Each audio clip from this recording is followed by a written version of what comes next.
继续，咱来关心香港。这是香港民主派初选案，佮号做香港47人案。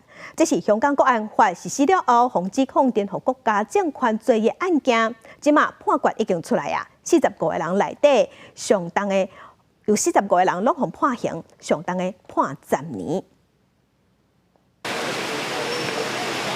一大堆民众聚集伫香港的西九龙法院，等待香港47人案宣判，都是民主派初选案发生伫2020年。一港办国安法上道了后，规模上大的案件，防指控讲，迄当阵办初选的时阵，我协议讲，若民主派当摕到过半的席次，会无差别来否决预算案，互港府无法度运作。当作47个泛民派人士，防指控串谋颠覆国家政权罪。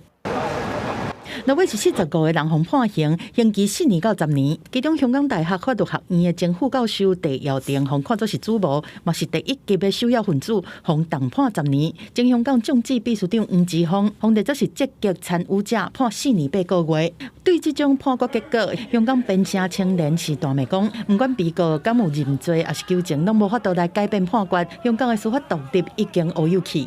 香港政府的国安法指定法官所指定的，也没有就香港人作为一个陪审团，所以我们可以知道这一次本来就是一个不公平的一个审讯。那当然，其实看到这个结果，我们其实对我们来说当然是非常的悲痛，而且是一个非常愤怒的一种心情。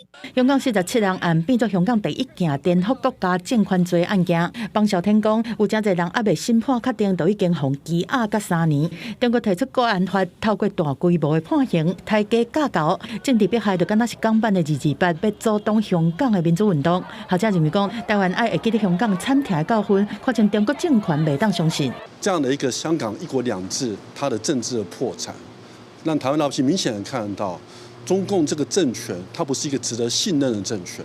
好，一国两制下，香港50年不变，马照跑，舞照跳。但2020年香港国家安全法实施，23年就完全变了。